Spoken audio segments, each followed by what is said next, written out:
Okay, today we're gonna do 9-6 and 9-7, and it's basic combinations and then probability. So this is all stuff hopefully you're familiar with.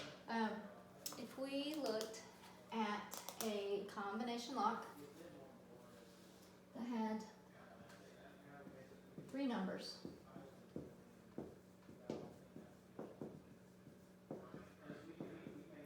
and we're going to say that we can use the numbers 0 through 9, and each number can only be used once. And so in our first spot, we have 10 possibilities. Okay, so we have 1 through 9, but then 0, so that makes 10. We have 10 possibilities for the first number, and then that number gets used, and so then the next spot, we only have 9, and then of course the last one, there's 8. And so this is called permutations. And to know how many possible combinations there are, we're basically going to multiply those 3 numbers together, and it's 720 possibilities. Oops, it's not 720. I think it is. Yes, it is. I've got it wrong on my sheet. 720 possibilities.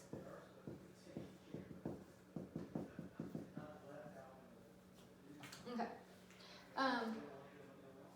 So we have what's called the multiplication principle of counting.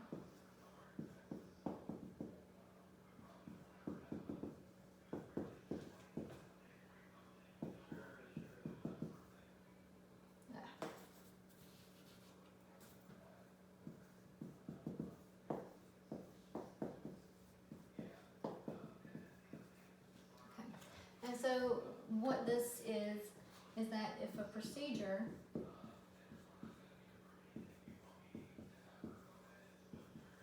has a sequence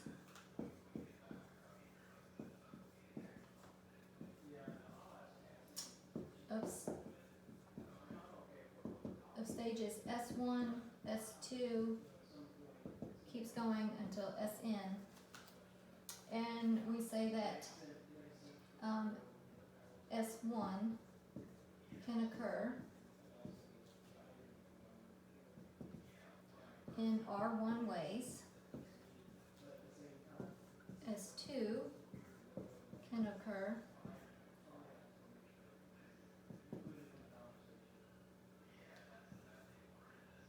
in R2 ways, and of course we keep going, Sn can occur in Rn ways. Okay, and so then the number of ways the procedure can occur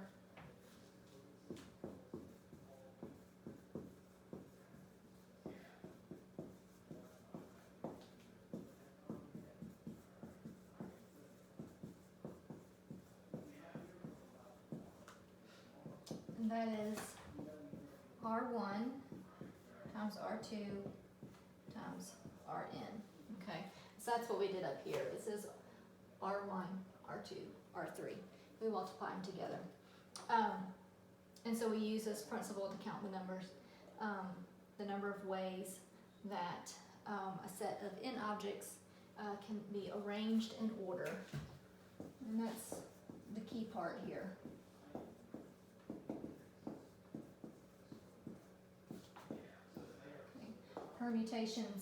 Permutations have order.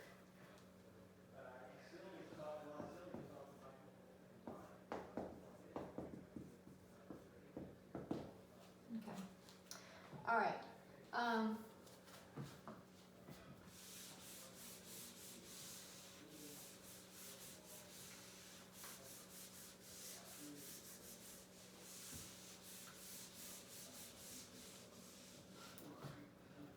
All right, so there are n factorial permutations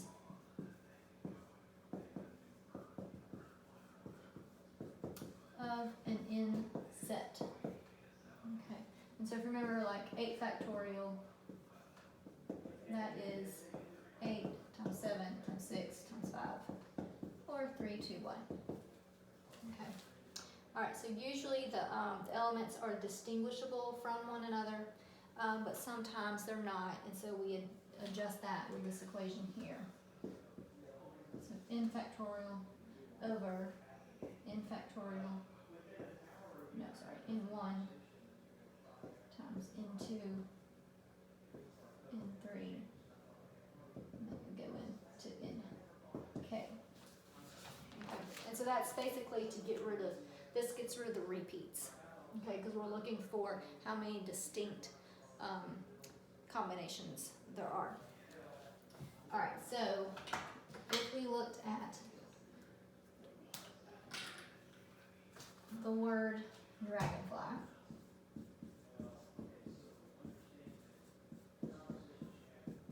okay, and we looked at how many arrangements of these letters we can make. So we know we're not going to make real words, but how many ways can we rearrange those letters? Every letter is different, okay? And so the answer to this is just 9 factorial, because there's 9 letters in the name. And so that comes out to be 362,880. All right, if we use the word butterfly,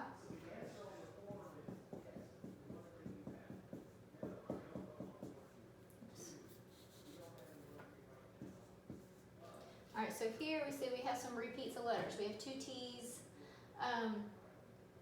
that the only one? I think that's the only one. Yep. All right, so we have, and so since the T occurs 2 times, there's going to be some repeats in the combinations. And so we divide, and again, this is 9 letters, so it's going to be 9 factorial. And we divide by 2 factorial to get rid of those double up combinations. And so that's going to come out to 181, 440, distinguishable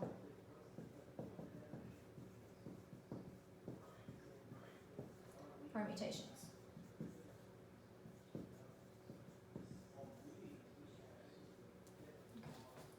All right, one more word. I'm going to do the word lollipop.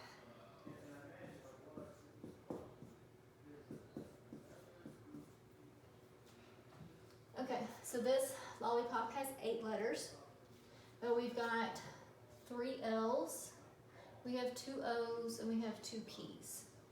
All right, so we start with 8, and then to get rid of our repeats, for our 3 L's, we have 3 factorial. For our 2 O's, we have a 2 factorial, and for the 2 P's, another 2 factorial. Okay. And so, dividing that out, we're going to get 1,680 combinations there.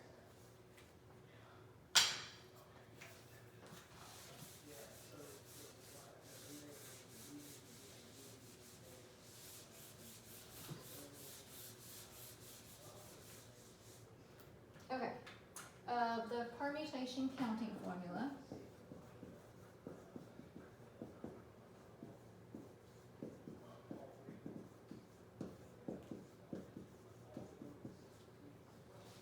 All right, so this is on the calculator, and it's NPR.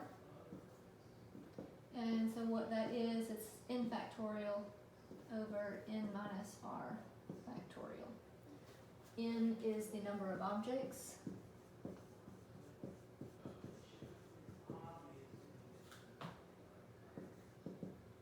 And then R is how many times used, or how many used. Sorry. All right, so if we had doing 6P4, what that is doing is 6 factorial over 6 minus 4 factorial, which of course is just 2 factorial, and that would come out to be 360.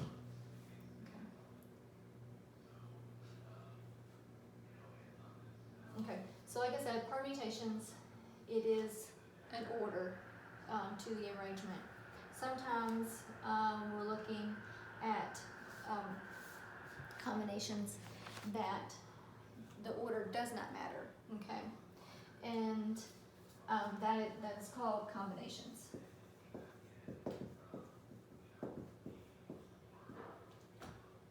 Alright, and combinations is in CR.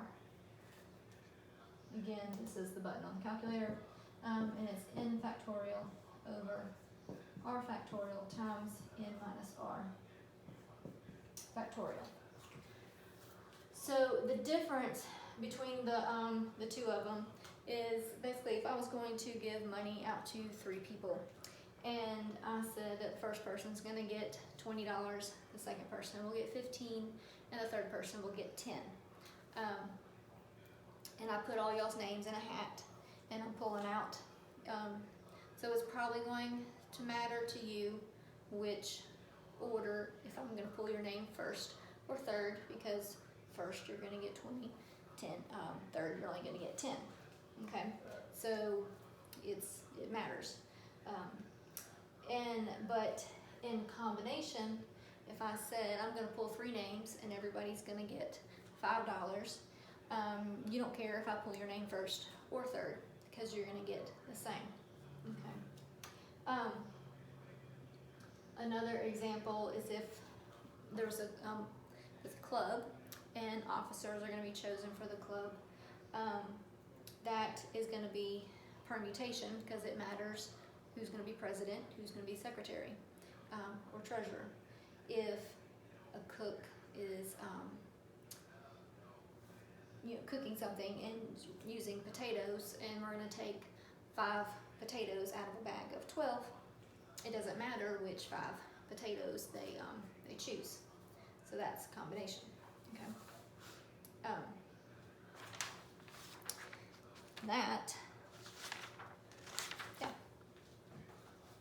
That's 9.6. All right. 9.7.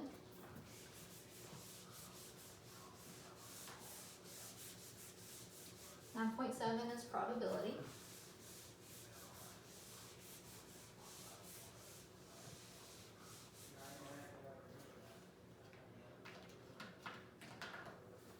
All right, so when we're looking at probability of event,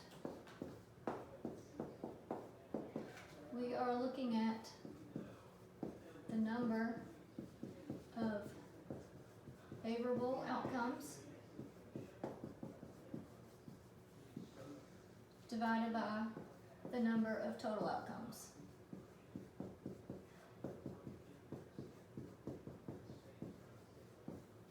Okay. Another way to write that is NE over NS. So equally likely outcomes, where this would be sample space.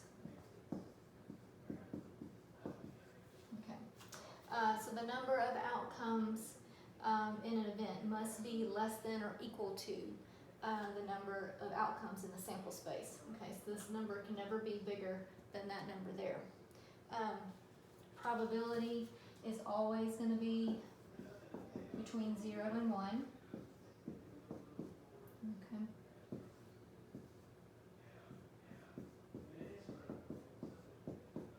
If probability is 0, then the event cannot occur. Right? And if probability equals 1, then the event must occur.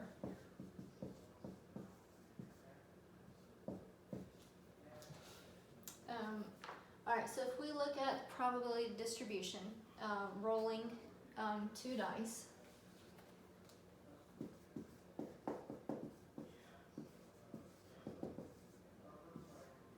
All right, so we have our outcome, and then we have our probability.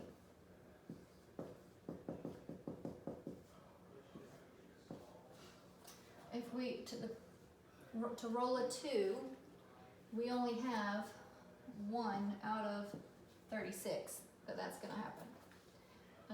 3 is 236. 4 is 336. 5 is 436. 6 is 536. 7 is 636. And then now we start going back down.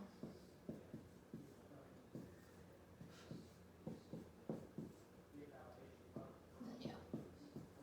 And so 4, 3, 2, and then back at 12. There's only one way that can happen. Okay. All right. So if I want to find the probability of rolling a sum divisible by 4.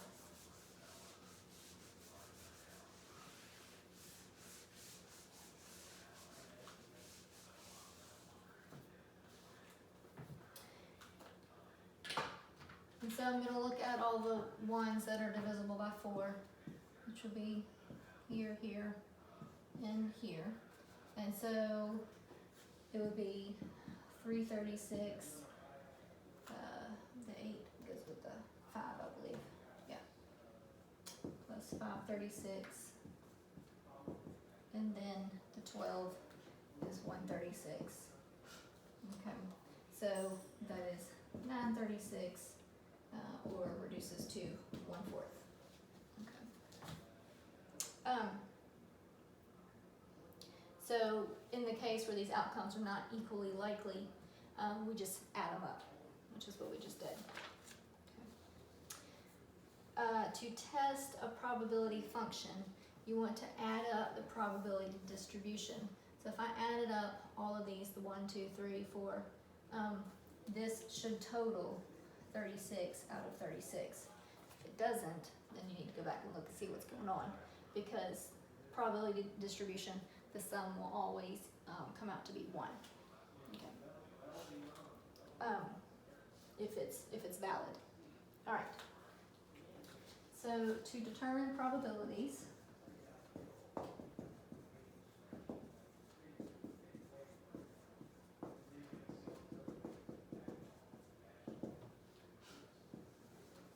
right, you want to first determine your sample space.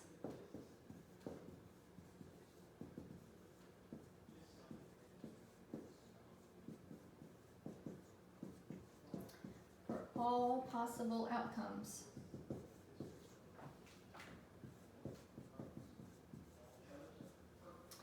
All right, so when possible, you want to choose outcomes that are equally likely.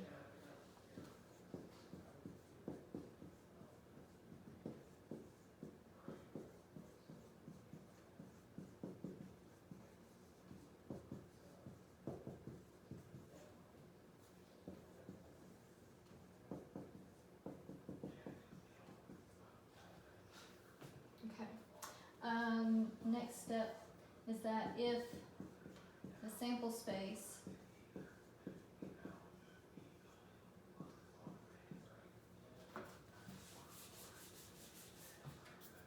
has equally likely outcomes,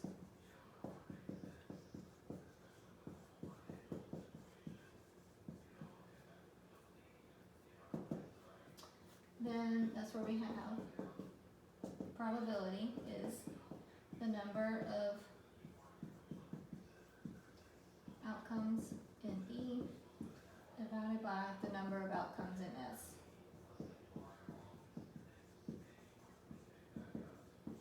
Okay, this is our equally likely outcomes, and this is our sample space. All right, last is if the sample space does not have equally likely outcomes.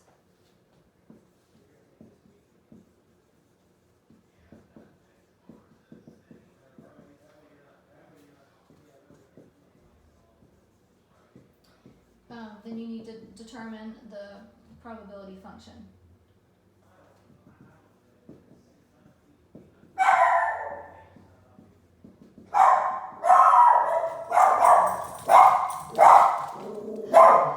Windsor, hush, shh, stop. Okay, and then you want to add those up.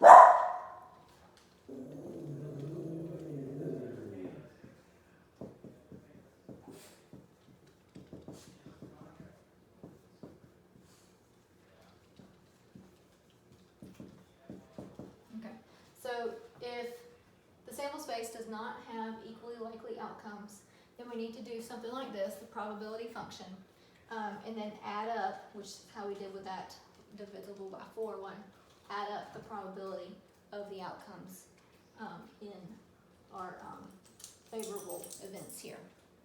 Okay. So an example.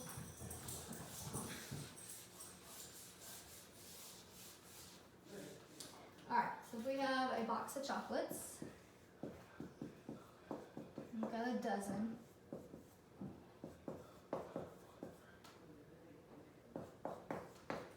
Okay. And so I'm going to offer 2.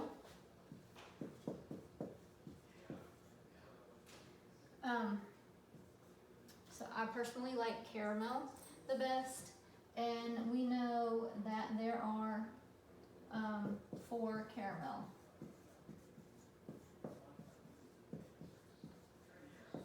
And so we want to know what is the possibility, or not, what's the probability that I'm going to choose 2 caramel.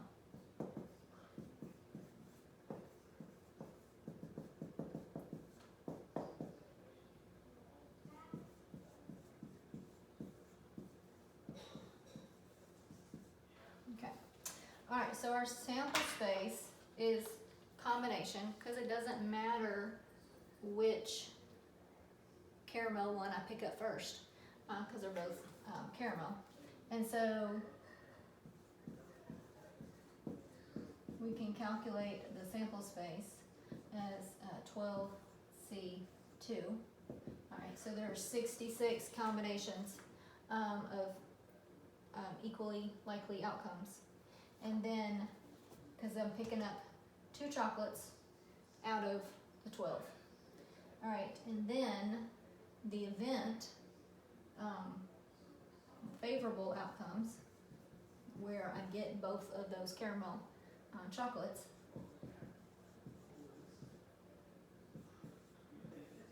it's 12C4, because there's 4 that are caramel. All right, and so that is 6. And so then the probability is going to be 6 divided by 66, or 1/11.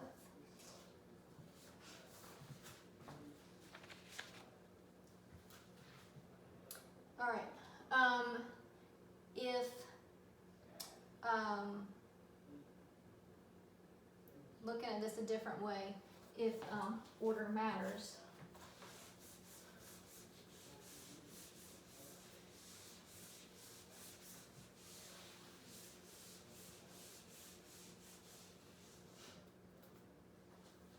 all right, so we have caramel, there's 4 caramel, and then the uncaramel, there's 8 that are not. And so we're looking at the different combinations. Either I'm going to get a caramel and a caramel, I'm going to caramel or not, I'm going to not or a caramel, or it's going to be very sad and I get no caramel. And so we can look at the probability.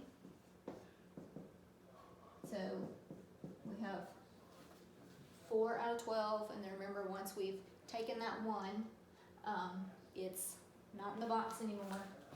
So then there's just 11 left, and there's 3 caramels. And so that will come out to be 1/11, which is the same thing as I got down here. If we looked at the other combinations,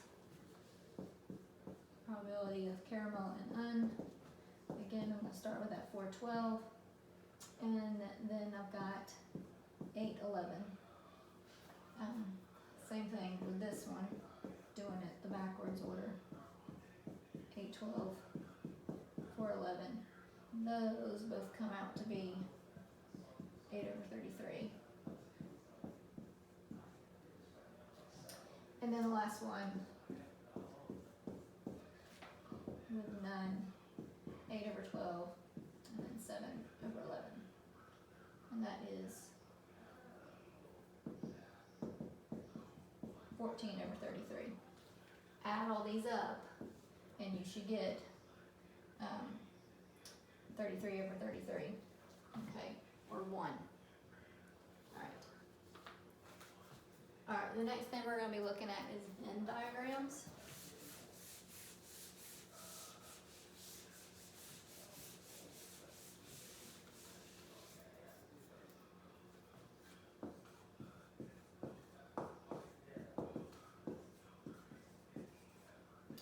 Alright, so with a Venn diagram, remember that's looking something like this. Okay, where we've got this event and another event, and then where people are doing both. Okay, so what we're going to look at is 140 students altogether. And of those 140, 37 study music,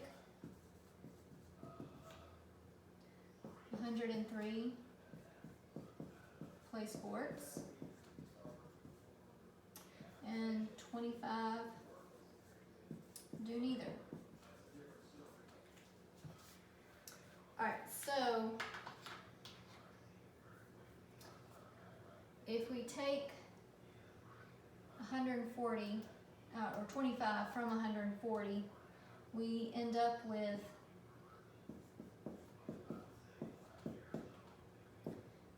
115 students do music or sports or both. Because you can see we have 103 that play sports, and we have 37 that do music. But you see, that's out of 115. Those numbers are bigger than 115, so there's some people sitting in here happening. All right. So if we call this music and this sports, and we have 25 students doing nothing, okay? So they're outside of that diagram altogether.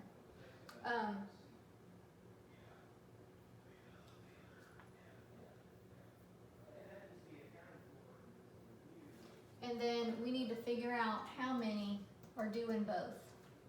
All right, so we have the number of music plus the number of sports minus the number of music and sports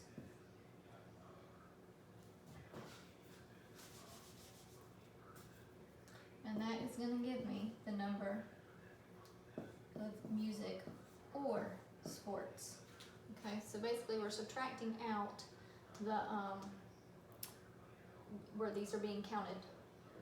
There's some people that are being counted twice, basically, in these numbers. Okay. And all right, so the number of music. All right, so the number of people that play music is 37. The sports is 103. All right, so this is what we're trying to find, and we know this, that the number that do both is 115. And so subtracting those to the other side, we're going to find out that the music and sports is 25 people. All right, so I'm going to put that number right here. Now, I need to subtract 25 from this 37, and then that's gonna tell me that 12 people only do music. And I'm again gonna subtract the 25 from the 103, and we know that 78 only do sports. Okay. And so now, using my Venn diagram, if I were to find the probability that a student is going to play music, right, then that's going to be, because music is right here, all of that, so it's going to be 37 out of 140, and that's going to be 0.26 or 26%. If I wanted to find the probability that someone's playing music or sport, right? So that's all of these, okay, all three of those numbers, which we already know adds up to 115. So we've got 115 over 140, and that comes out to 0.82.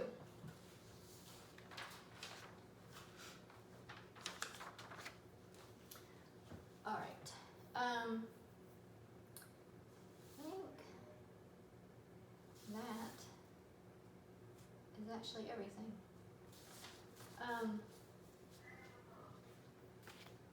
So, like I said, you got these two lessons, 9.5 and 9.6. And if y'all have any questions, just email me. And next week you have off, so hopefully I will see y'all soon. Everybody stay healthy. All right, bye.